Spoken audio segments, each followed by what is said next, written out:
کہ میں تمہیں ہدایت کے رستے کو گمراہی کے رستے سے جدا کر کے دکھاؤں گا، اور میں تمہیں عقل سلیم جیسی نعمت سے نواز دوں گا، پھر تم خود فیصلہ کرو کہ تمہیں ہدایت کی طرف چلنا ہے یا گمراہی کی طرف چلنا ہے۔ اب وہ اللہ جو ہے وہ مالک ہدایت ہے، وہ خالق ہدایت ہے، تو اس اللہ نے جب اس ہدایت کو زمین پر اتارنا تھا تو وہ اللہ خود نہیں آ سکتا تھا، کیونکہ وہ جسم و جسمانیت سے مبرہ تھا، تو اسے اس ہدایت کو زمین پر اتارنے کے لیے کچھ ہادی چاہیے تھے۔ تو ہدایت بھی من جانب اللہ تھی، تو ہادی بھی اللہ کی جانب سے ہونے تھے۔ صرف مسلمانوں میں واحد فرقہ مذہب جعفریہ اور اہل بیت کے ماننے والوں کا ہے کہ ہم یہ کہتے ہیں کہ ہدایت دینا صرف انبیاء کا کام نہیں، انبیاء کے بعد ہدایت ائمہ کرام دیتے ہیں۔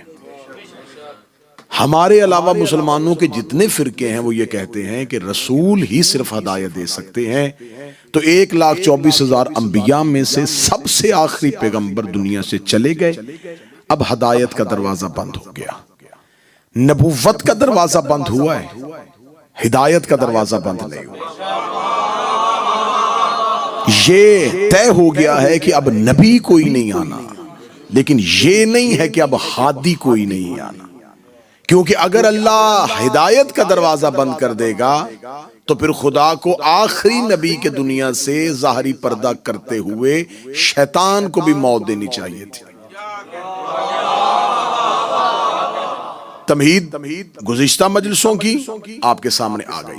اب میں نے آپ کے سامنے کل کہا تھا کہ خدا نے ابلیس سے کہا تھا کہ استکبرت ام کنت من العالین، تو نے غرور کیا ہے، تو نے تکبر کیا ہے اور تو نہیں جھکا، کیا تو اپنے آپ کو عالین میں سے سمجھتا ہے؟ نوجوان اس فکر کو لیجئے گا، ان مجلسوں میں اس فکر کو لیجئے گا، اور مجھے بے انتہا خوشی ہے کہ ان مجلسوں میں کثرت کے ساتھ نوجوان آ رہے ہیں، اور میں انشاءاللہ 10 محرم کے بعد کوئی ایک دن جو ہے وہ 11 محرم یا جو بھی آغا آرگنائزیشن کی انتظامیہ یا ناصر بھائی کے ساتھ یہ طے ہوگا کہ 11 محرم غالباً ایک دن مخصوص کیا جائے گا کہ صرف نوجوان آئیں اور وہ ان 10 مجلسوں سے متعلقہ سوال پوچھیں، تاکہ وہ صرف مجلس نہ سنیں۔ یا علی، آپ روزانہ کی بنیاد پہ ان مجلسوں کو ذہنوں پہ رکھیں، ان کے نوٹس تیار کریں، اور جو سوال آپ کے دوران مجلس ذہن میں اٹھ رہے ہیں کہ پھر یہ کیوں نہیں، پھر یہ کیوں، آپ ان کو نوٹ کریں، دوران مجلس نہیں، کیونکہ مجلس کے بعد میں نے فوراً نکلنا ہوتا ہے۔ 11 محرم ایک دن آپ کے ساتھ صرف جو نوجوان ہیں ان کے ساتھ ایک نشست ہوگی، وہ کھلم کھلا اپنے تمام سوالات کا اظہار کریں، انہیں بہتر طریقے سے جواب دیا جائے گا۔ تو اب خدا نے کہا کہ کیا تو تکبر کر رہا ہے، کیا تو عالین میں سے ہے؟ اب اللہ کتنا بڑا عادل ہے کہ ابلیس نے اللہ کے حکم کی خلاف ورزی کی، لیکن اللہ نے اسے اس کے موقف پہ دلیل دینے کا موقع دیا۔ وہ خدا کے ہاں کبریائی میں تکبر ہے، لیکن اتنا نہیں کہ خدا نے یہ کہا کہ تو نے نہ کی ہے، تیری جرت، خدا نے کہا نہیں۔ خدا اتنا عادل ہے، کتنا کریم ہے میرا اللہ کہ اس نے کہا کہ میں تیرا حکم نہیں مانوں گا، تو خدا نے آگے سے کہا یا ابلیسو ما منعک ان تسجد لما خلقت بیدی۔ ابلیس، کیا تو مجھے بتا سکتا ہے کہ تو کس وجہ سے اسے سجدہ نہیں کر رہا؟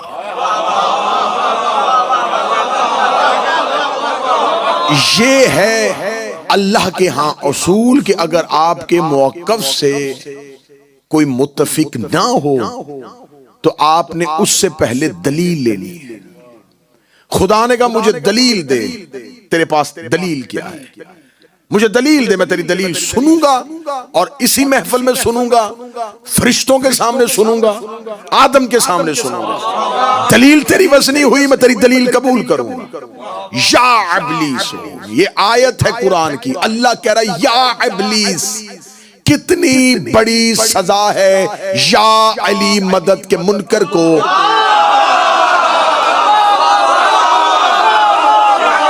بادشاہ حسین ہاتھ سلامت رکھے۔ کتنی بڑی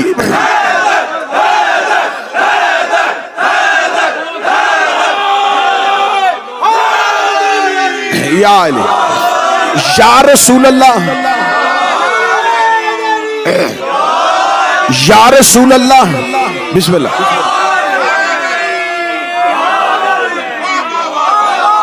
کتنی بڑی سزا ہے یا رسول اللہ اور یا علی کے منکر کو کہ وہ یا رسول اللہ نہیں کہتا لیکن قرآن سے یا ابلیس پڑھ رہا ہے اے ابلیس ما منعکا کیوں منع ہوا تو کس نے روکا ہے وجہ کیا تھی تیرے پاس دلیل کیا ہے اب اللہ نے دلیل پوچھی تو اس نے دی اس نے بھی یہ نہیں کہا کہ میرا جی چاہتا ہے کہ میں سجدہ نہ کروں اس نے دلیل دی دلیل آج بھی یاور شادی قرآن میں موجود ہے خدا نے کہا کیوں سجدہ نہیں کر رہا اس نے کہا اس لیے سجدہ نہیں کر رہا انا خیر منہ میں اس سے بہتر ہوں خدا نے کہا کس لیے بہتر ہے اس نے کہا خلقنی من نار خلقتنی من نار وخلقتہ من طین تو نے مجھے آگ سے بنایا اور اسے مٹی سے بنایا میری اور اس کی برابری نہ کر میری خلقت اس کی خلقت سے افضل ہے اب اس بدبخت کو نہیں پتا تھا کہ اب یہ مٹی مٹی نہیں رہی جو قریب بیٹھو زحمت کرنا اب اسے یہ نہیں پتا وہ دیکھ رہا صرف مٹی ہے لیکن یہ نہیں دیکھ رہا کہ اب اس مٹی کو نسبت ہو گئی ہے اللہ سے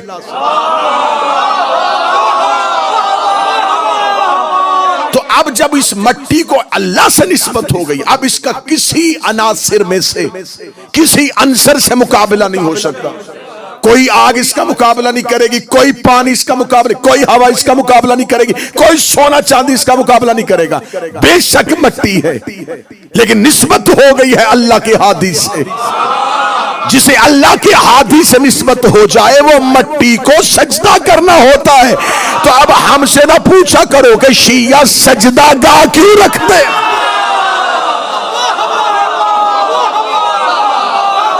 شیعہ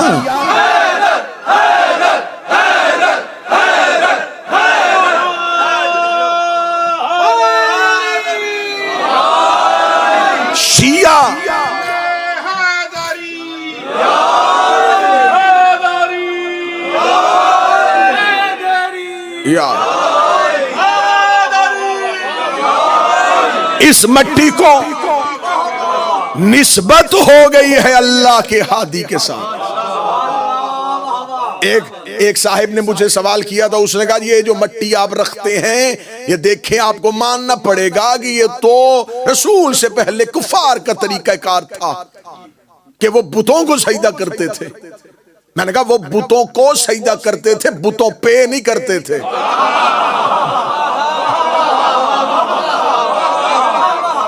جس کو سجدہ کیا جائے وہ اور ہے جس پہ سجدہ کیا جائے وہ اور ہے اب اس نے کہا کہ میری خلقت اس کی خلقت سے افضل ہے کیونکہ تو نے مجھے آگ سے بنایا اور اس سے تو نے مٹی سے بنایا لہذا اس نے آدم کی خلقت میں تخلیق میں شامل عنصر پہ اعتراض کیا اب جب اللہ نے اس سے اعتراض سننے کا موقع دیا تھا کہ بتا کیوں نہیں کر رہا اس نے اب دلیل دے دی تو اب آگے سے اللہ نے کیا کہا آیت جڑی ہوئی ہے ساتھ اب خدا نے آگے سے سورہ مبارکہ ساتھ اب خدا آگے سے اس کو جواب کیا دے رہا ہے خدا نے آگے سے اس کو یہ جواب نہیں دیا کہ اچھا تو مٹی پہ اعتراض کر رہا نہیں اس مٹی کو یہ ہے اس مٹی کو نہیں خدا نے پہلے اس سے وجہ پوچھی کیوں نہیں سجدہ کر رہا اس نے کہا اس لیے نہیں کر رہا کہ میں آگ سے اور یہ مٹی سے ہے اب خدا نے آگے اس کی دلیل کا جواب دیا خدا نے کہا فخرج نکل جا منہا فإنک الرجیم، نکل جا، الا لعنت الی یوم الدین، تجھ پر لعنت ہے۔ میرے مالک یہ کیا؟ تو نے اسے دلیل کا موقع دیا تھا، اس نے دلیل دی ہے، لیکن تو نے آگے سے کوئی جواب دیے بغیر فوراً کہا نکل جا، فوراً کہا نکل جا، فوراً کہا نکل جا۔ اس کا مطلب ہے کہ اللہ نے ہدایت کے طریقہ کار میں، ہدایت کے نصاب نے ایک اور اصول لکھ دیا کہ جب ہدایت دینے والا آپ کو کسی ہدایت کی طرف رجوع کر دے اور تم آگے سے اس کے آگے کوئی ایسی دلیل لے کے آؤ جس دلیل کا کوئی انداز نہ ہو، جس دلیل کا کوئی منہ نہ ہو، جس دلیل کا کوئی تک نہ ہو، تو ہادی کو کہنا پڑتا نکل جا، نکل جا، نکل جا، نکل جا، نکل جا، نکل جا۔ اللہ نے آدم کی ہدایت اور ہادی ہونے کے موقع پر اللہ نے ہدایت کا ایک طریقہ بتایا، اس نے طریقے سے اختلاف کیا، خدا نے کہا نکل جا۔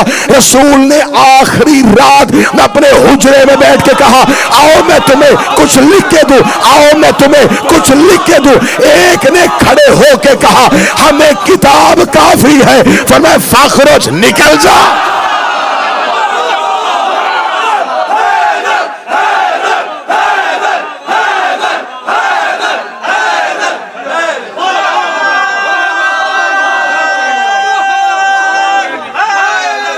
یا اللہ نے دلیل کا موقع، اللہ نے بسم اللہ کا، اللہ نے دلیل کا موقع دیا۔ فاخرج، خدا نے کہا بتا کیوں سجدہ نہیں کرنا، اسے وجہ بتائی فاخرج۔ نبی نے فرمایا آؤ میں تمہیں ہدایت کے لیے کچھ لکھ دوں۔ ہادی کا کام ہوتا ہے ہدایت کا نصاب بتانا۔ سامنے والے نے کہا کیا ضرورت ہے لکھنے کی، اور اس نے بھی دلیل دی، حسبنا کتاب اللہ۔ اللہ نے اس کی دلیل نہیں مانی، رسول نے اس کی دلیل نہیں مانی۔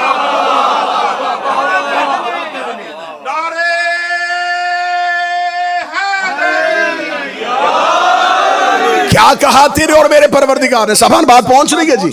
کیا کہا تیرے اور میرے پروردگار نے؟ فرمایا فخرج منہا فإنک الرجیم لعنت الی یوم الدین، نکل جا، تجھ پر اب میری لعنت ہے۔ جب کہا نا میں تجھ پہ لعنت کروں گا، قال ربک، پھر اس نے کہا اپنے رب سے فانظرنی، مہلت دے دے مجھے۔ کتنی؟ فرما الی یوم المبعوثون، اس دن تک جب تو دوبارہ اٹھائے گا۔ بالکل نتیجے قریب آ رہے اور ہم غدیر کی جانب جا رہے ہیں۔ تو مجھے مہلت دے دے۔ خدا نے کہا کب تک کی مہلت چاہیے؟ اور مہلت مانگی ہے نا تو مہلت یہ کہتا مہلت دے دے جو تو دینا چاہتا ہے۔ مہلت دینے کے بعد اس نے بتایا بھی کہ کب تک کی، قیامت کے دن جب تو دوبارہ اٹھائے گا، یوم المبعوثون، جب تو دوبارہ اٹھائے گا قبروں سے، قیامت کے دن تک کی مہلت دے۔ خدا نے کہا فانظر، دے دی ہم نے تمہیں مہلت، دے دی، لیکن خدا نے مہلت والے اس کی شرط سے اختلاف نہیں کیا۔ اسے کہا مہلت دے، خدا نے کہا دی۔ کب تک کی؟ اس نے کہا مجھے قیامت کے دن کی۔ خدا نے اس کی مہلت کے دن سے اختلاف کیا۔ اس نے کیا کہا تھا؟ یوم المبعوثون، مجھے اس دن کی مہلت دے جب تو دوبارہ اٹھائے گا۔ خدا نے کہا دوں گا مہلت، الی یوم الوقت المعلوم، وقت معلوم کے دن تک کی دوں گا، قیامت کی نہیں۔ رکے یہاں پر، میرا پڑھا لکھا مجمع جو پیچھے بیٹھے ہو، خدا نے یہ نہیں کہا کہ ہاں ٹھیک ہے قیامت، اس نے کہا قیامت کی مہلت دے۔ خدا نے کہا قیامت کی نہیں، وقت معلوم والے دن کی۔ اس کا مطلب وقت معلوم اور ہے، قیامت اور ہے۔ اگر قیامت اور وقت معلوم ایک ہی ہوتا تو خدا کہہ دیتا دے دی مہلت۔ خدا نے کہا دوں گا، لیکن الی یوم الوقت المعلوم، ایک وقت معلوم کے دن تک کی دوں گا۔ اب یہ وقت معلوم کیا ہے؟ اگر یہ وقت معلوم قیامت کے بعد ہے تو ہو ہی نہیں سکتا، کیونکہ وہ قیامت مانگ رہا ہے۔ اس کا مطلب ہے وقت معلوم ہے قیامت سے پہلے۔ اتنا بڑا راز میں دعائے زہرا میں تمہارے حوالے کر کے جا رہا ہوں۔ اس کا مطلب ہے کہ وقت معلوم ہے قیامت سے پہلے میرے مالک تو نے ہر گنہگار کو قیامت والے دن اٹھانا ہے۔ تو نے فرعون کو مہلت دینی ہے، تو نے نمرود کو مہلت دینی ہے، تو نے شداد کو مہلت دینی ہے، تو نے قارون کو مہلت دینی ہے، تو نے ہر دور کے منکر کو مہلت دینی ہے، لیکن دینی ہے تو نے قیامت والے دن سزا دوں گا، قیامت والے دن تمہیں قبروں سے اٹھاؤں گا، پھر میں تمہیں سزا اور جزا کا فیصلہ کروں گا۔ میرے مالک جب تو نے ہر ایک کو مؤخر کیا ہوا ہے بروز قیامت، تو اس کو بھی بروز قیامت مؤخر کر دے۔ فرمایا اس لیے کہ جو اس کے بعد انکار کریں گے وہ میرا انکار کر دیں گے۔ اس نے کیا ہے میرے ہادی کا انکار، قیامت والے دن میں نے اپنا بدلہ لینا ہے۔ تو میرے مالک یہ وقت معلوم کیا ہے؟ فرمایا وقت معلوم میں ہادی کا بدلہ لیا جائے گا جب آ جائے گا آخری ہادی۔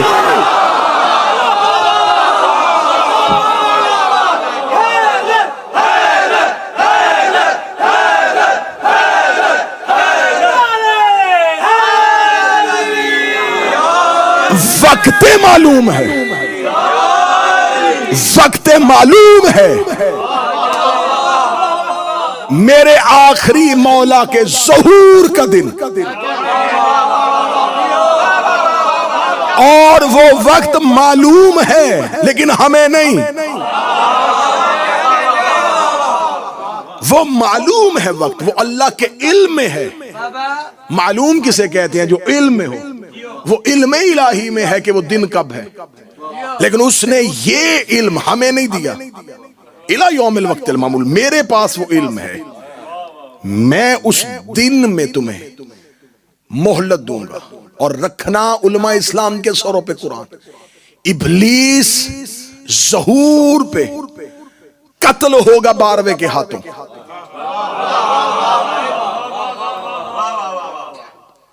یہ ابلیس 12ویں کے ہاتھوں اس لیے قتل ہو رہا ہے کیونکہ یہ ہادی کا دشمن ہے۔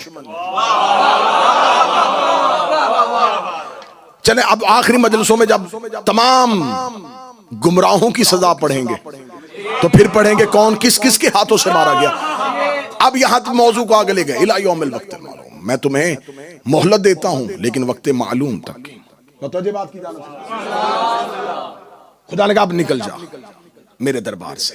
اسے جاتے ہوئے پھر آخری چیلنج کر دیا، قال رب بما اغویتنی، ہاں میرے اللہ پھر سن لے، فبعزتک، مجھے تیری عزت کی قسم، اغوینہم اجمعین، میں تمام کو اغوا کروں گا۔ اب میں نے اغوینہم کا ترجمہ اغوا ہی کرنا ہے، گمراہ کے لیے ظالین کا لفظ ہے۔ اس نے کہا میں ہٹاؤں گا انہیں، میں لے جاؤں گا انہیں، اجمعین، سب کو۔ آیت پڑھ رہا ہوں، ابلیس نے اللہ کو دھمکی دیتے ہوئے، اللہ کو دھمکی دے رہا ہے، اور اس بدبخت کا دھمکی دینے کا طریقہ سننا، فبعزت کا، تیری عزت کی قسم، قسم بھی اس کی کھا رہا ہے۔ اچھا یہ شیطان اور ان کے پیروکاروں کا طریقہ کار ہوتا ہے،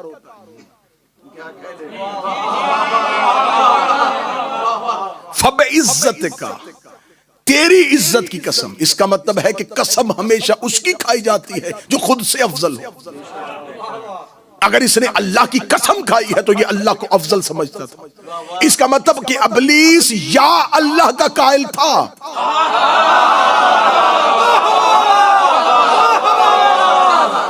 الوہیت پروردگار سے انکار نہیں کر رہا۔ فبعزتک، مجھے تیری عزت کی قسم، قسم یہ بھی عزت کی کھا رہا ہے۔ ہائے ہائے ہائے، رکنا یہیں پہ، اور جملہ لطیف آ گیا ہے جو میں آپ کے ذہان عالیہ میں محفوظ کروانے لگا ہوں۔ جب ابلیس نے قسم کھائی تو خدا قرآن میں کہتا ہے، اس نے کہا فبعزتک، مجھے تیری عزت کی قسم ہے، اغوینہم اجمعین، میں ان سب کو گمراہ کر دوں گا، میں ان سب کو گمراہ کر دوں گا۔ عزت کی قسم کھائی ہے، دو جگہ پہ عزت کی قسم کھا رہا ہے۔ ایک جگہ پہ ابلیس نے اللہ اللہ کی عزت کی قسم کھائی ہے، ایک جگہ پہ خود اللہ نے اپنی عزت کی قسم کھائی ہے۔ یہاں قرآن میں جب ابلیس اللہ کی عزت کی قسم کھا رہا ہے تو ساتھ دھمکی دے رہا ہے اغوینہم اجمعین، میں ان سب کو گمراہ کر دوں گا۔ ایک جگہ پہ خود اللہ اپنی عزت کی قسم کھا رہا ہے، جب چادر کے نیچے پینتن اکٹھے ہو گئے، حدیث سے قصہ پڑھنے والوں، خدا کا دفعہ عزتی و جلالی، مجھے میری عزت کی قسم، انی ما خلقت السماء مبنیہ ولا ارضا مدحیہ ولا شمسا مضیہ ولا قمرا منیرا ولا فلکا یدورا ولا بحرا یجری، مجھے میری عزت کی قسم نہ زمین ہوتی، نہ آسمان ہوتا، نہ سورج ہوتا، نہ چاند ہوتا،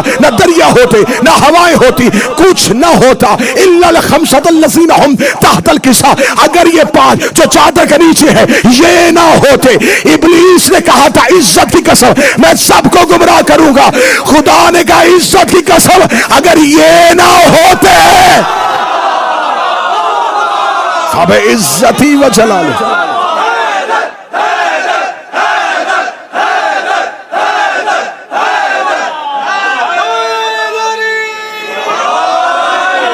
سر اٹھانا، سر اٹھانا۔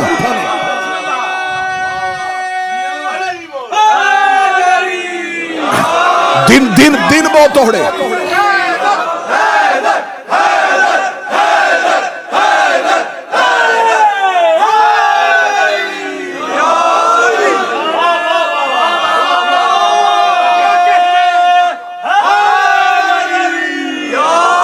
فبعزت کا دن تھوڑے اور موضوع بہت طویل، مختصر دن ہے اور موضوع بہت طویل۔ ایک وقت میں سنا، ایک وقت میں دو لوگ آپ کے سامنے قسم کھائیں، آپ ان میں سے ایک کی قسم مان لیں، ایک کی نہ مان لیں، قسم دونوں ایک ہی کھائیں، تو اس کا مطلب ہے کہ آپ کو قسم پہ مسئلہ نہیں تھا، کھانے والے پہ تھا۔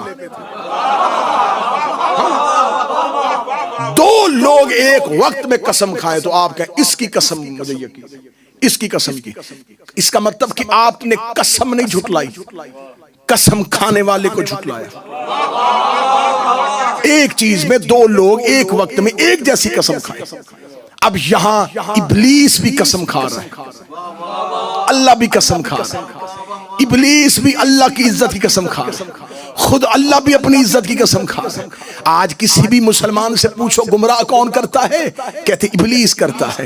اغوا کون کرتا ہے، کہتے ابلیس کرتا ہے۔ اچھا جو قسم ابلیس نے کھائی تھی آج سارے مسلمان کہتے ہیں اس کی قسم ٹھیک تھی، وہ سب کو گمراہ کرتا ہے۔ اور جب اللہ نے کہا تھا کائنات بنی 5 کے لیے ہے، تم نے ابلیس کی قسم مان لی، اللہ کی قسم نہیں مانی۔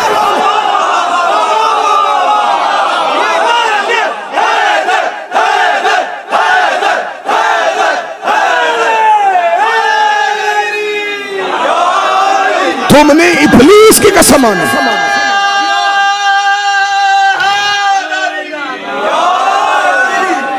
تم نے ابلیس کی قسم مانی۔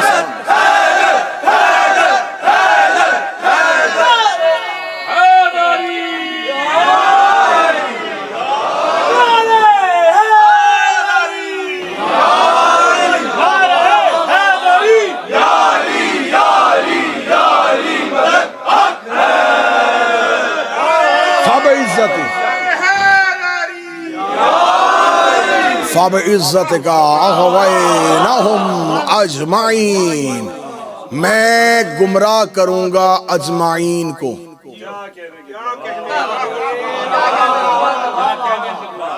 اب میں چاہتا ہوں کہ میں بے شک 30 سیکنڈ کا سکوت کروں، لیکن اتنا سکوت کروں کہ آپ کا ذہن اس بات پہ تیار ہو کہ میں ایک لفظ استعمال کروں گا اور میں وضاحت نہیں کروں گا، اور آپ نے اس لفظ کے پیچھے جانا ہے کہ وہ کہاں جا رہا ہے۔ ٹھیک ہے، سکوت کرے، ذہنوں کو تیار کرے، میں کوئی اشارہ نہیں دوں گا، میں صرف لفظ بولوں گا، اور مجھے ظفر صاحب سے بڑی یقین ہے کہ وہ یقیناً سمجھیں گے۔ قرآن کی آیت ہے کہ ابلیس نے اللہ کے سامنے کھڑے ہو کے کہا میں اجمعین کو گمراہ کروں گا، میں اجمعین کو گمراہ کروں گا۔ ہم نے کبھی بھی اپنے اماموں کے ساتھ اجمعین نہیں کہا،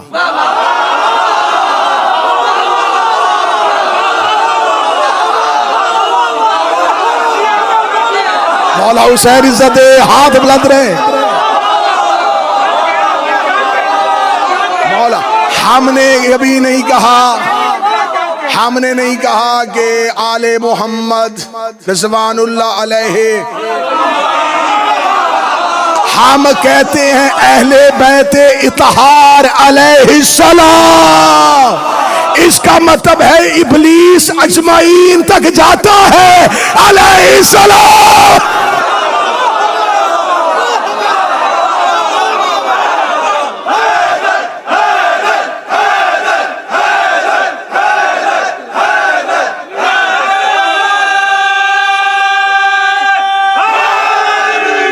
میں اغوا کروں گا. قرآن سے پڑھ رہا ہوں.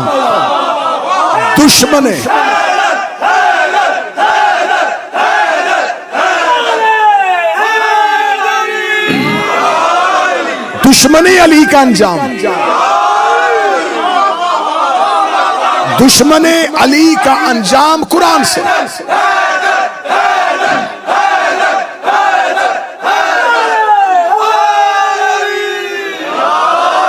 اس نے کہا اغوائناہم اجمعین، میں اغوا کروں گا. اچھا اغوا کون ہوتا ہے؟ اغوا وہ ہوتا ہے جو اپنی طرف سے صحیح جا رہا ہوتا ہے، کوئی رستے میں اٹھا لے.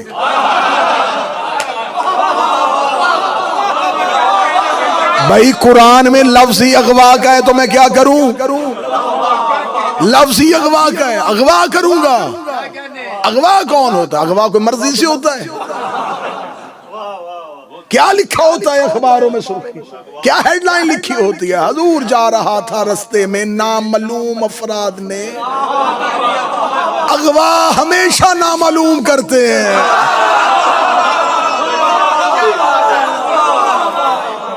جا رہا تھا رستے میں، کچھ نامعلوم افراد اغوا کر کے اپنے ساتھ لے گئے.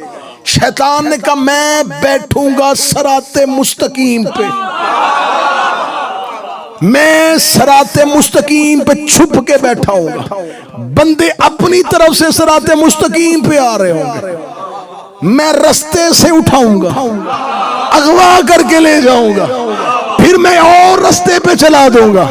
ان سے کہوں گا یہ ہے صراط مستقیم، وہ اسے صراط مستقیم سمجھ لیں گے. میں کلیجے کا لہو رکھنے لگا ہوں. آپ پوچھو صراط مستقیم کیا ہے؟ رسول نے مدینے میں بیٹھ کے کہا تھا علی صراط مستقیم ہے. بندے علی کی جانب جا رہے ہوتے ہیں، ابلیس رستے میں اغوا کر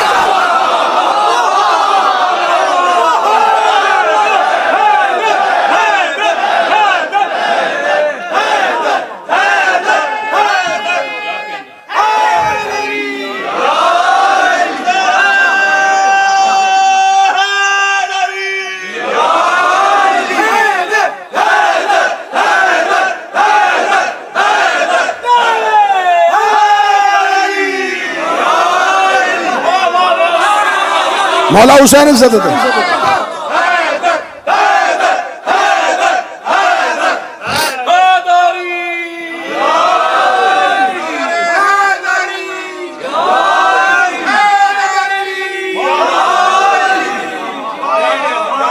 تو لہذا میں آج 3 محرم الحرام امام بارگاہ دعائے زہرا نارتھ ہیمپٹن سے مخاطب ہوں ان اغوا شدہ افراد سے.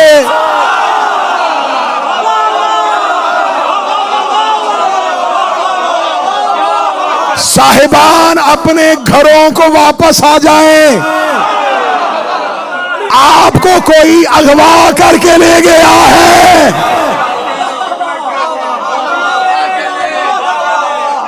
اغوا کروں گا اجمعین کو سب کو اغوا کروں گا، سب کو کروں گا. حق وہ ہے جو دشمن کی زبان پہ آئے، حق وہ ہے جو دشمن بولے. یہ حق تھا. اگلی آیت جانا، اس کا اغوا کروں گا اجمعین کو. ساتھ ہی پہلے دھمکی میں تڑی لہجہ سخت، ساتھ ہی تھوڑا سا ٹھنڈا ہو کے کہنے لگا اللہ عبادک منہم المخلصین، لیکن تیرے مخلصوں کو کچھ نہیں کر سکتا۔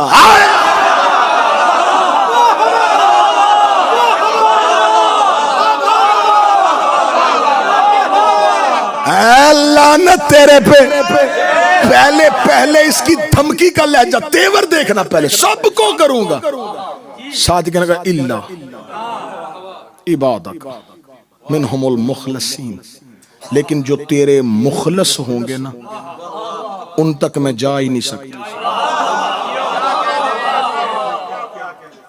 مخلص لام کے اوپر زبر ہے، خالص کیے گئے۔ یہاں پہ آج کی گفتگو شاید رک جائے گی اور پھر یہیں سے کل آگے بڑھے گی۔ مخلصین لام کے اوپر زبر ہے، خالص کیے گئے۔ مخلص جو خالص کرے یا جس کے لیے خالص کیے گئے ہوں، یہاں ہے مخلص خالص کیے گئے۔ اچھا میرے مالک یہ ابلیس کہہ رہا ہے کہ میں سب کو کروں گا، مخلصین تک نہیں جاؤں گا، تو آدم تو ابھی بنا ہے، وہ کون ہے جو تو نے پہلے ہی خالص کر دیے؟ ہائے ہائے ہائے ہائے ہائے،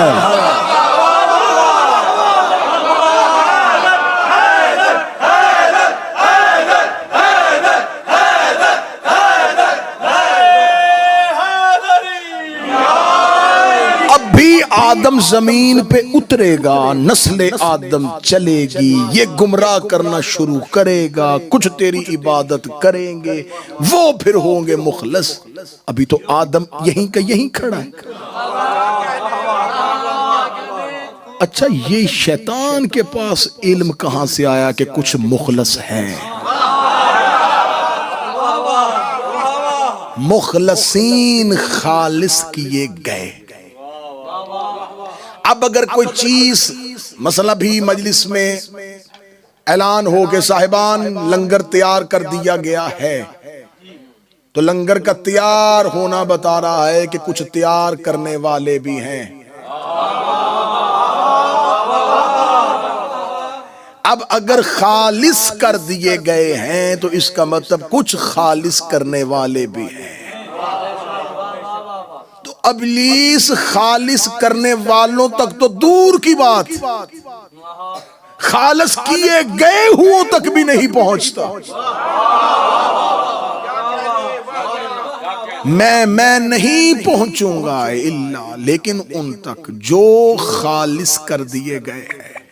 آیت کل پڑھ دوں گا، ایک آیت صرف آج پڑھ دیتا ہوں۔ رسول اللہ نے کفار سے گفتگو کرتے ہوئے اللہ نے کہا کل ان سے کہہ دے کہ جو تمہارا رب ہے وہی ہمارا رب ہے، تمہیں تمہارے اعمال ہیں، ہمیں ہمارے اعمال ہیں، نحن لہ المخلصون، لیکن ہم وہ ہیں جو مخلصون ہیں۔ یہاں رسول نے مخلصون کہا کہ ہم نحنو، اپنی طرف اشارہ کر، ہم مخلصون ہیں، ہم ہیں، یہ جمع کا صیغہ ہے، صرف رسول اکیلا نہیں، رسول کے ساتھ کچھ اور بھی ہے جو اب مخلصین کون ہوتے ہیں؟ جنہیں خالص کیا گیا۔ بس ایک واقعہ پڑھوں گا پھر اس کے آگے تفصیل کل چلے جائے گی۔ مولا امیر المومنین مسجد میں تھے، ایک حبشی آیا مسجد کے اندر، علی کہاں ہے؟ علی کہاں ہے؟ علی کہاں ہے؟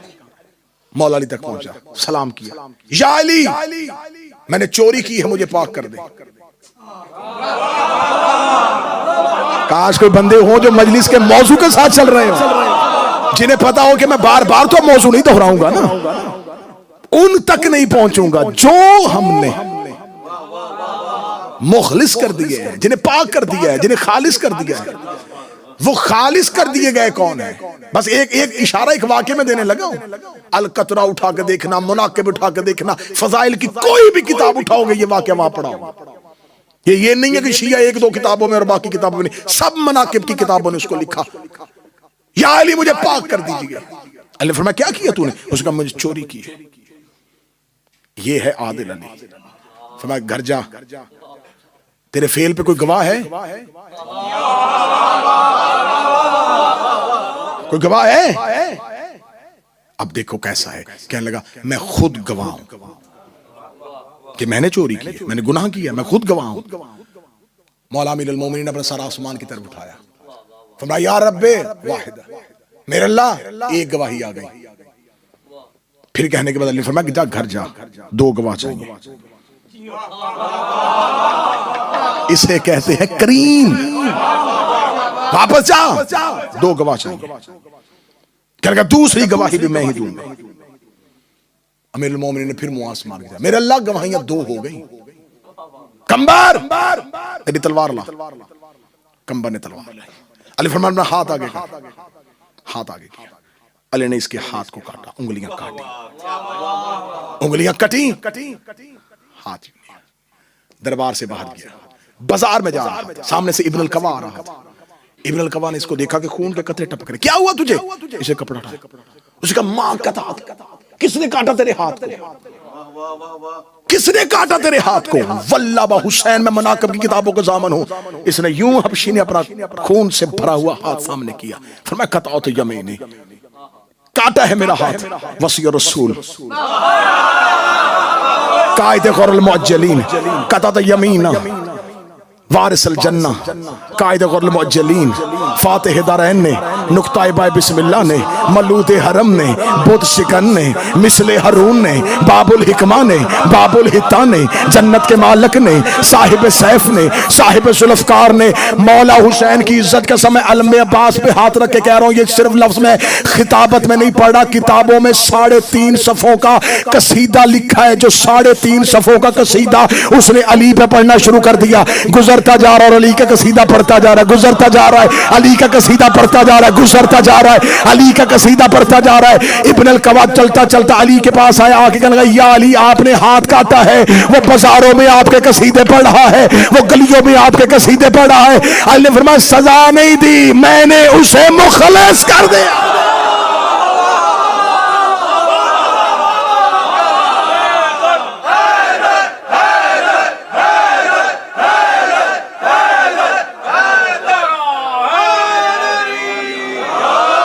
یا علی اگر آپ نے مخلص کیا ہے تو اس کا تو ہاتھ کٹ گیا، آپ نے کیا پاک کیا؟ فرمایا بلاؤ کمبر اس حبشی کو۔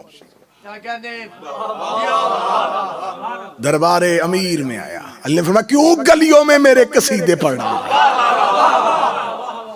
ادھر آ، کمبر اس کی کٹی ہوئی انگلیاں اٹھا۔ علی نے انگلیاں ہاتھ کے ساتھ جوڑی، امیر المومنین نے ہاتھ پھیرا، ہاتھ واپس ملا،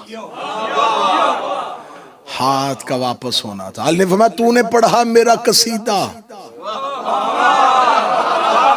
یہ ہے تیری دنیا میں جزا۔ ذاکروں کی فیسوں پہ اعتراض نہ کیا کرو۔ امیر المومنین نے فوراً فیس ادا کی، تو نے قصیدہ پڑھا ہے، علی نے انگلیاں واپس کر دی، انگلیاں واپس کر دی۔ ابن القوا اپنی انگلی دانتوں میں لے کے کھڑا دیکھ رہا تھا، اسے کہا یہ کیا ہوا ہے؟ پہلے وہ چور خود چل کے آیا ہے، اس نے اپنے جرم کا اظہار کیا ہے، علی نے ہاتھ کاٹے، اس نے قصیدہ پڑھنا شروع کر دیا، علی نے انگلیاں دوبارہ دے دی، دے کے کہنے لگا کیا ہے تیرے اور تیرے نوکروں کا ماجرا؟ یہ کیا کیا تو نے؟ وہ قصیدے پڑھا تھا، آپ نے انگلیاں کاٹ لی، کاٹ ہی دی تھی پھر واپس کیوں دی؟ فرمایا عز عدل اللہ عز فضل اللہ، وہ اللہ کا عدل تھا، یہ اللہ کا فضل ہے۔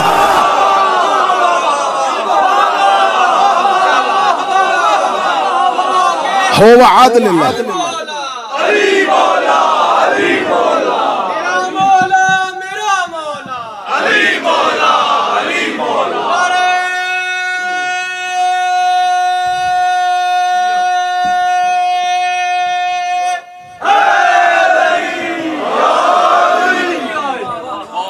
وہ اللہ کا عدل تھا، یہ اللہ کا فضل ہے۔ نہیں پہنچے گا ابلیس ان تک جسے علی نے، وہ ہوتا ہے جس میں کھوٹ نہ ہو۔ علی والا وہ ہوتا ہے جو علی کی ولایت میں کسی کو شریک نہ کرے۔ اس علی ولی اللہ کے لیے جنگلوں میں آ گیا رسول کا بیٹا.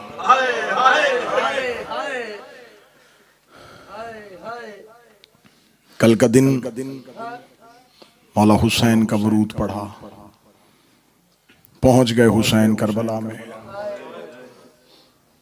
آل محمد کا یہ قافلہ گلستان زہرا کی کلیاں، گلستان زہرا کے پھول، عرب کے گرم ترین ریگستان میں صحرا میں خیمے لگا کے بیٹھ گئے. رسول کا مدینہ چھوڑنے کے بعد آج حسین کو اپنے شہر میں پہلا دن ہے.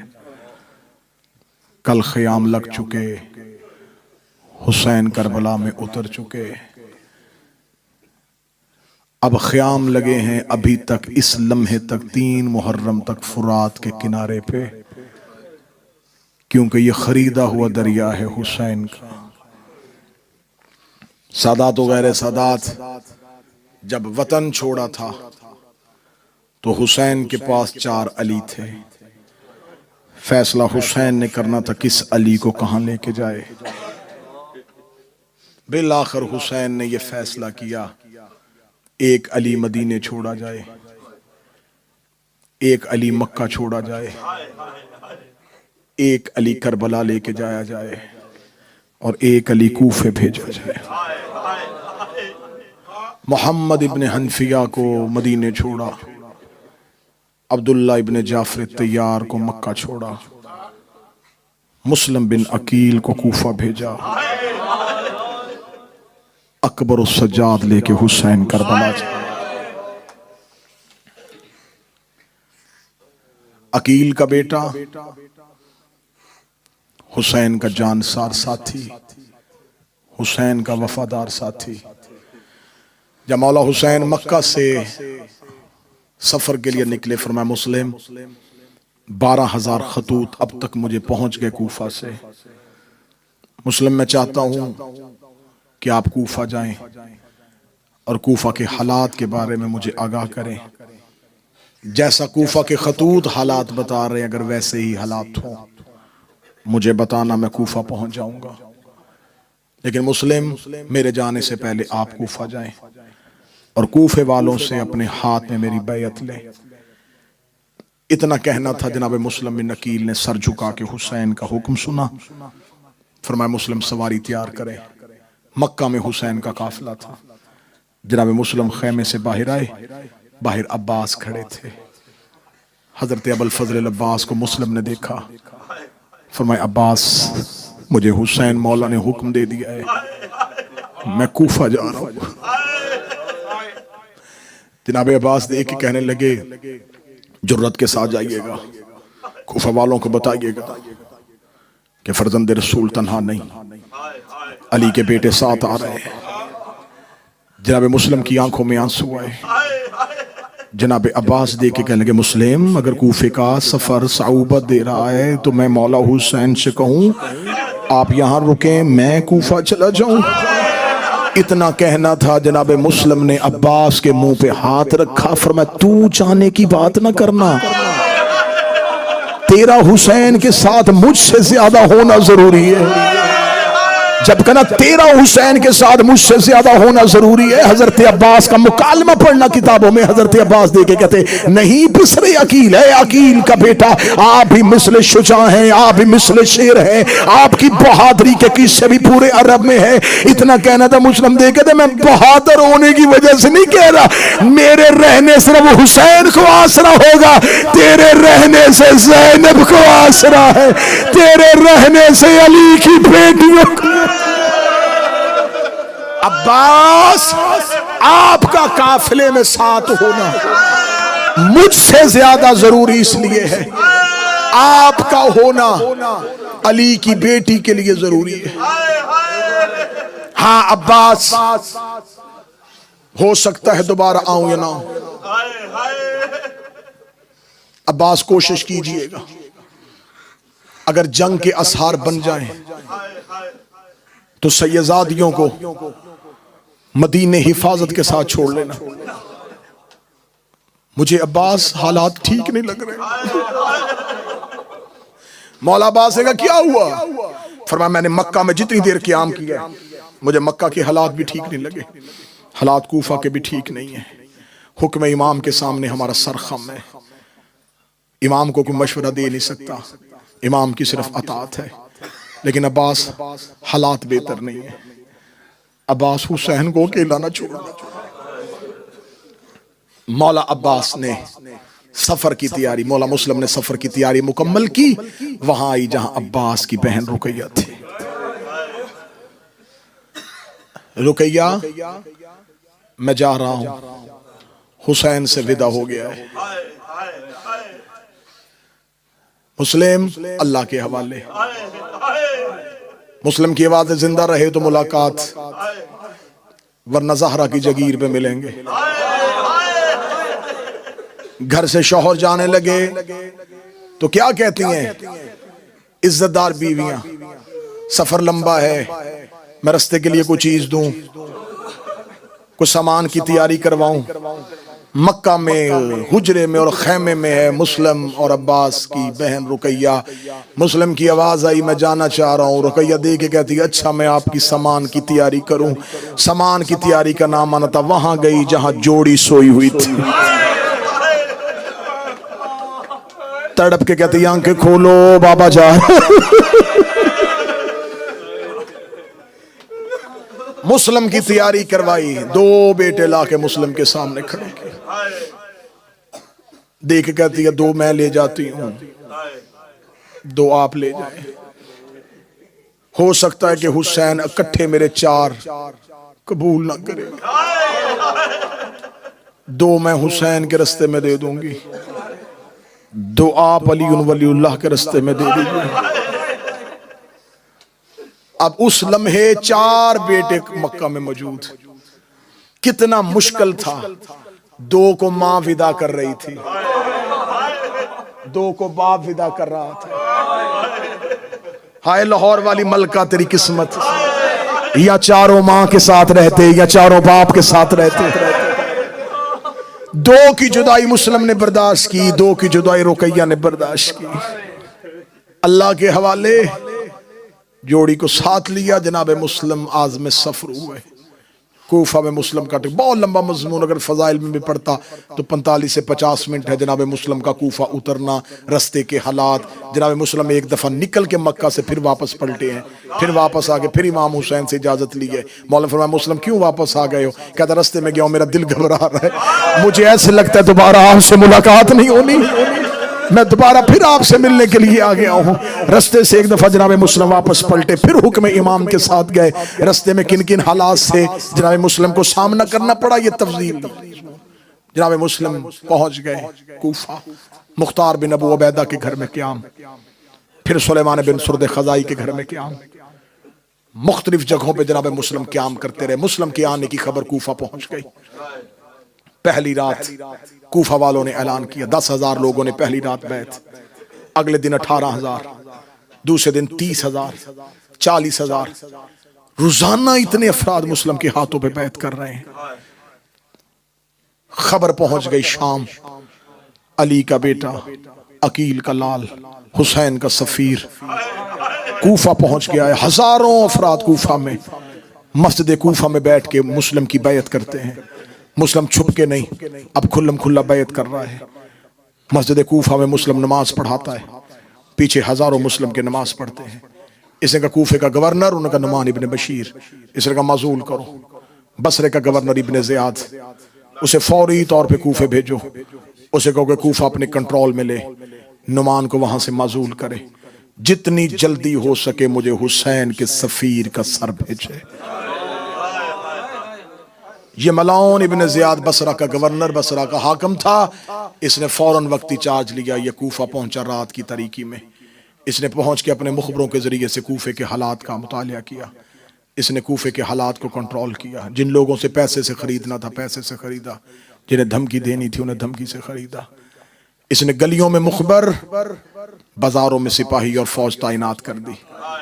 کوفے کی مرکزی مسجد میں اعلان ہو گیا کوئی گھر سے باہر نہیں نکلے گا، کوئی بازار میں خرید و فروخت کے لیے کسی دکان پہ کھڑا نہیں ہوگا، کوفے کے حالات یکدم بدل گئے، کرفیو کا سما ہو گیا، اب مسلم اور مسلم کے ماننے والے گھروں میں ہو گئے، اکیلے گھروں میں مسلم۔ اب جناب مسلم کبھی کسی کے گھر میں رکتے ہیں، کبھی کسی کے گھر میں رکتے ہیں، ایک گھر میں مسلم جاتا ہے، خبر آتی یہاں فوج آنے والی ہے، مسلم وہاں سے نکلتے ہیں دوسرے گھر میں چلے جاتے ہیں، وہاں پہنچتے ہیں، پتہ چلتا ہے یہاں بھی چھاپا، یہاں بھی فوج، مسلم تیسرے گھر، چوتھے گھر، پانچویں گھر، آخر کوفہ میں گھر ختم ہو گئے۔ جناب مسلم نے جب آخری نماز پڑھائی، پیچھے مڑ کے دیکھا تو کوئی نہیں تھا، اکیلے جناب مسلم کوفہ کی گلیوں میں چلتے چلتے چلتے کوفہ بستی سے اتنا دور چلے گئے کہ بستی ختم ہو گئی۔ آخر میں ایک گھر تھا جس کے آگے بازار بند تھا، مسلم اس دروازے پہ بیٹھ گئے، قبضہ تلوار پہ جناب مسلم نے پیشانی رکھی۔ 3 راتوں سے مسلسل میرے مولا سوئے نہیں تھے، ہونٹوں پہ پیاس، بھوک کے آثار، کوفے پہ کی بے وفاؤں کا جگر پہ دکھ۔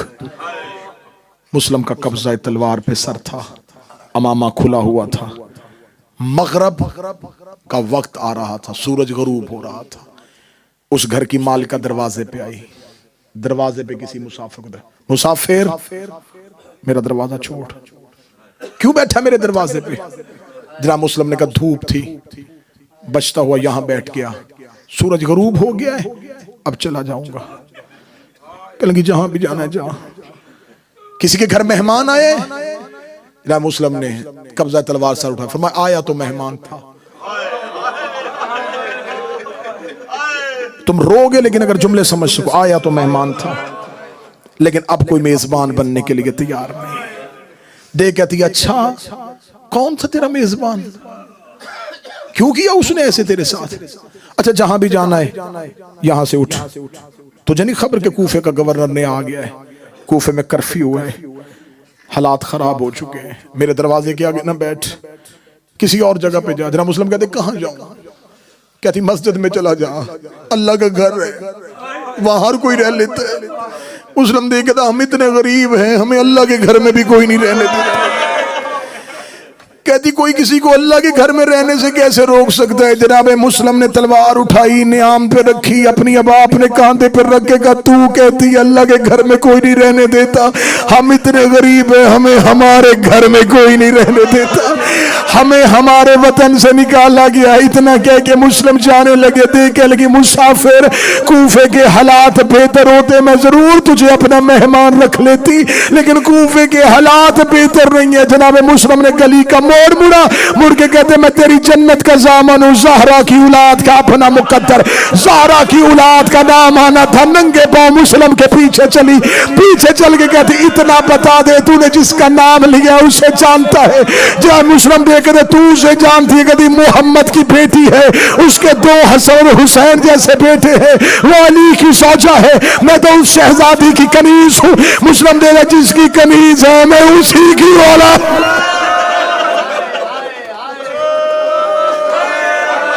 اگر تو زہرا کو جانتی ہے تو علی کو جانتی ہے؟ ہاں میں جانتی ہوں علی کو۔ فرمایا اگر تو علی کو جانتی ہے تو یقیناً تو علی کے بھائی عقیل کو بھی جانتی ہے۔ کہتی ہاں وہ ماہر علم الانصاب، وہ شجاع ابو طالب کا بیٹا۔ فرمایا انا مسلم ابن عقیل، میں اسی عقیل کا بیٹا مسلم ہوں۔ قدموں میں گر گئی، مولا جو جسارت کی اس کی معافی۔ بسم اللہ، کنیز کا گھر حاضر ہے، دروازہ کھولا، اتنا لمبا مضمون ہے میں کوشش کر رہا ہوں جتنا مختصر کروں۔ گھر لے آئی، جناب مسلم گھر آئے، مولا زمین پہ بیٹھی، میرے گھر میں کوئی اتنی اعلیٰ جگہ نہیں ہے جہاں میں آپ کو بٹھاؤں۔ مولا فرماتے صرف 1 رات بسر کروں گا اگر کسی نے کرنے دی۔ مولا شربت بناؤ، فرمایا پانی پلاؤ، پانی پیا، وضو کیا۔ جناب مسلم نے مصلی عبادت بچھایا، جناب مسلم تاکیبات الہیہ میں مصروف ہوئے۔ مصلی پہ رو رہا تھا عقیل کا بیٹا، یا اس کے ملعون بیٹے کو خبر ہو گئی، اس نے دربار میں جا کے بتایا جسے ڈھونڈ رہے ہو وہ ہمارے گھر میں آ گیا ہے۔ فوجیں طوا کے گھر کی جانب دوڑی، مسلم مصلی عبادت پہ تھے، کوفے کی گلیوں میں گھوڑوں کے ٹاپوں کا شور آیا، تلواروں کے چرکنے کی آواز آئی۔ جناب مسلم نے مسلح کے نیچے سے اپنی تلوار کھینچی، تلوار کھینچ کے مسلم نے جنگ کا سامان تیار کرنا شروع کیا۔ تو وہ آ کے سامنے کھڑی ہو کے کہتی مولا جب تک میرے گھر میں ہے تب تک امان ہے، مولا میں خود دروازے پہ چلی جاؤں گی، مولا میں کسی کو اندر نہیں آنے دوں گی، مولا تو باہر نہ جانا، مولا تو اکیلا ہے یہ زیادہ ہے، مولا تو تنہا ہے یہ فوجیں زیادہ ہے، مولا کوفے کا حاکم بڑا ظالم ہے، مولا آپ باہر نہ جائیے گا۔ یہ ہے ہاشمیوں کی شرافت۔ جناب مسلم نے سر جھکا کے کہا تو نے مجھے چند لمحے مہمان رکھا، میں تیری جنت کا ضامن ہوں، میں قیامت والے دن جناب زہرا سے تجھے اجر لے کے دوں گا۔ میں تجھ سے وعدہ کرتا ہوں قیامت تک جب جب میری شہادت پڑھی جائے گی ساتھ ساتھ تیرا تذکرہ ہوگا، ساتھ ساتھ تجھے سلام کیا جائے گا۔ تو نے چند لمحوں مجھے مہمان رکھا ہے، میں تیرا اجر تجھے دنیا میں بھی دوں گا آخرت میں بھی دوں گا، لیکن مجھے گھر سے باہر جانے دے۔ دیکھ کبھی میں جنت کے لالچ میں تجھے مہمان رکھا تھا، میں دنیاوی لالچ میں تجھے اپنے گھر لے کے آئی تھی، مجھے خوشنودی چاہیے محمد کی بیٹی کی، اپنی آنکھوں کے سامنے تجھے مرتا دیکھ نہیں سکتی۔ فرمایا تو آنکھوں کے سامنے مجھے مرتا نہیں دیکھ سکتی، میں اپنی آنکھوں کے سامنے تیرے گھر میں سپاہی نہیں دیکھ سکتا، تیرے گھر میں فوج نہیں دیکھ سکتا۔ اے مسلم تو نے کوفے میں تووا کے گھر میں سپاہی نہیں آنے دیے تھے، شام غریبہ شمر 300 کا دستہ لے کے زینب کے خیمے میں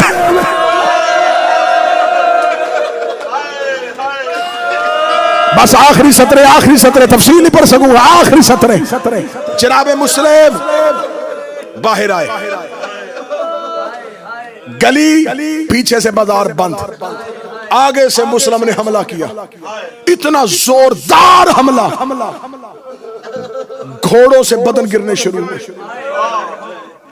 لڑتے لڑتے کوفے کی آخری گلی سے کتابیں کہتی ہیں کہ کوفے کے مرکزی صدر چوک تک مسلم پہنچے، اکیلا مسلم پورے کوفے میں۔ ہر گلی سے آواز آ رہی ہے ادھر آ رہا ہے مسلم، ادھر آ رہا ہے مسلم، ادھر آ رہا ہے مسلم، ادھر آ رہا ہے مسلم۔ گلیوں میں بھگدڑ مچی ہے، ایسے لگتا ہے جیسے قیامت آ گئی ہے۔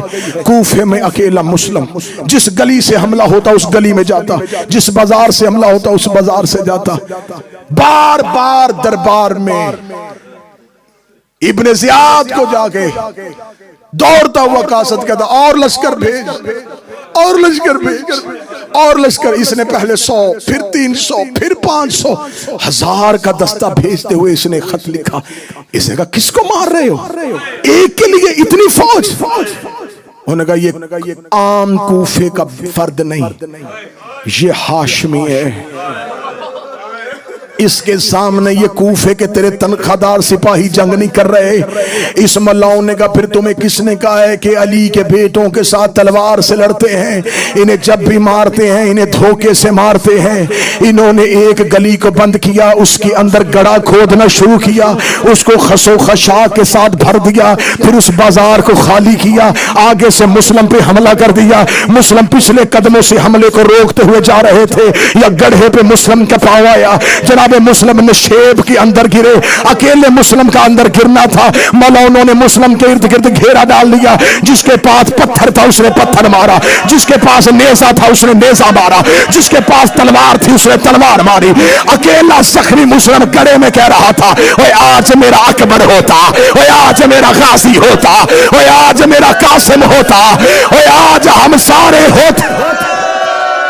ماتم کر کے جملہ سننا، ماتم کر کے جملہ سننا، آج میرا غازی ہوتا، آج میرا اکبر ہوتا۔ انہوں نے زخمی جناب مسلم کو گڑھے سے نکالا۔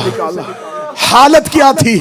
زخم اتنے آ گئے تھے، ابرو کٹ گیا تھا، ہونٹ کٹ گیا تھا، چہرے پہ نیزے کی انیوں کے نشان تھے، سینے پہ تیروں کے پتھروں کے زخم تھے، سر سے لے کے پاؤں تک لہو میں بھرا ہوا مسلم جب بازار میں باہر آیا، گڑھے سے نکلنے کے بعد کسی کی جرت نہیں ہو رہی، آگے بڑھ کے مسلم کے ہاتھوں میں رسیاں پہنائیں.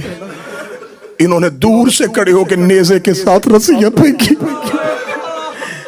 کہنے لگے ہم دور سے قتل کر سکتے, رسیاں پہن, ہم تجھے بازار میں لے کے جانا چاہتے. مسلم کے ہاتھوں میں رسیاں ڈالی. میں نے تاریخ سے پڑھا ہے, قیدی تھا, 1500 سپاہی گرفتار کرنے آئے تھے, کوئی قریب نہیں تھا. لمبی رسیوں کے ساتھ اکیلے مسلم کو لے کے آ رہے تھے. دور تھے رسیوں کی جن کے ہاتھوں میں تھی. اکیلا مسلم کوفے کے بازار میں آ رہا تھا. کوفے کے مرکزی دروازے سے مسلم کا گزر ہویا. کوفے کے مرکزی دروازے میں ایک بوڑھا سپاہی کھڑا تھا. اس نے فوجوں کا خوف دیکھا اور مسلم کا اطمینان دیکھا. دیکھا تھا یہ ہوتی ہے ہاشمیوں کی غیرت. قربان جاؤں اے علی کے بیٹو تمہاری جرت پہ. زخمی بھی ہے, اکیلا بھی ہے, قیدی بھی ہے, کسی کی جرت نہیں ہو رہی کہ رسیاں پہنا کے بھی پاس آ جائے. اسے کہتے ہیں ہاشمیوں کی غیرت. وہ جب تک تھا وہ مسلم کا قصیدہ پڑھتا رہا. 2 مہینے 10 دن کے بعد اس نے اسی دروازے سے حسین کے سجاد کو آتے ہوئے دیکھا. سجاد کی گردن جھکی ہوئی تھی. کوئی دائیں سے دھکا دے رہا تھا, کوئی بائیں سے دھکا دے رہا تھا, کوئی دائیں سے گراتا تھا, کوئی بائیں سے گراتا تھا. وہی بوڑھا قریب آیا, آ کے کہنے لگا میں نے چند مہینے پہلے یہاں سے مسلم کو جاتے ہوئے دیکھا تھا. اس کے ہاتھوں میں لمبی رسیاں تھی, کوئی اس کے قریب نہیں آ رہا تھا. تو علی کا بیٹا ہے, تو حسین کا بیٹا ہے, تو امام ہے, تو اتنی غربت میں کیوں آ رہا ہے؟ سجاد کی آواز آئی, تو نے انصاف نہیں کیا. مسلم اکیلا آیا تھا, میرے ساتھ علی کی بیٹیاں, میرے ساتھ حسین کی بہنیں, میرے ساتھ غریب کی بیٹی. ہائے حسین کے کرو, میرے ساتھ ہیں حسین کی بہنیں. 2 منٹ اور دینا. زخمی جناب مسلم کو اس ملاؤن کے سامنے لا کے کھڑا کیا گیا. بادشاہ زادی فرصہ قبول کرے. اس کمینے نے سیڑھیاں اتر کے مسلم کے سامنے آیا.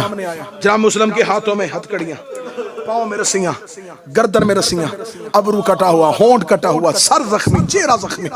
یہ قریب آ کے کہنے لگا تو نے مجھے سلام کیوں نہیں کیا؟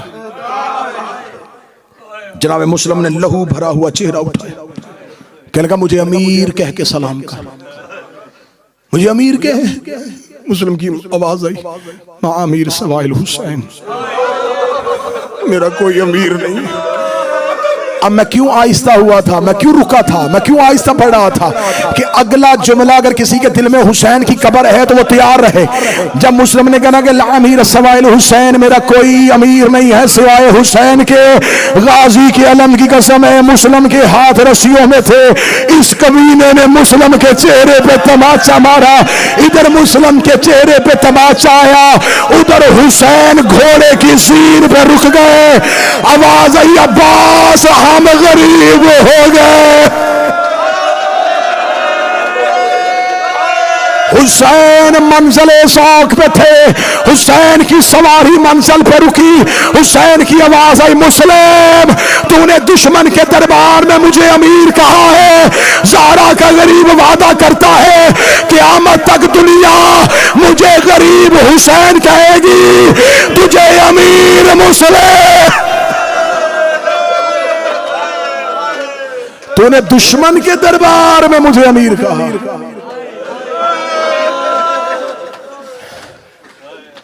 زخمی حسین نے مسلم کو دیکھا, زخمی مسلم کو حسین نے دیکھا. اس کا لے جاؤ دارالامارہ کی چھت پہ,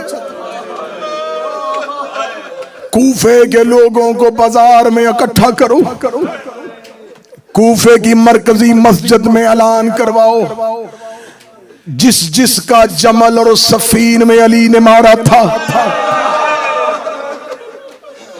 کوئی 150 مارے تھے علی نے, ہزاروں مارے تھے علی نے. جس کا جمل اور سفین میں, نہروان میں, بدر احد میں علی نے مارے. آؤ دارالامارہ کے نیچے ہم ہاشمیوں سے بدلہ کا آغاز کرنے لگے. یہ کربلا کا پہلا قتل, یہ کربلا کی کہانی کا پہلا لہو. اگلے 1 منٹ کے بعد پڑھنے لگا ہوں میں کربلا کا پہلا لاشا، میں پڑھنے لگا ہوں کربلا کا پہلا جنازہ۔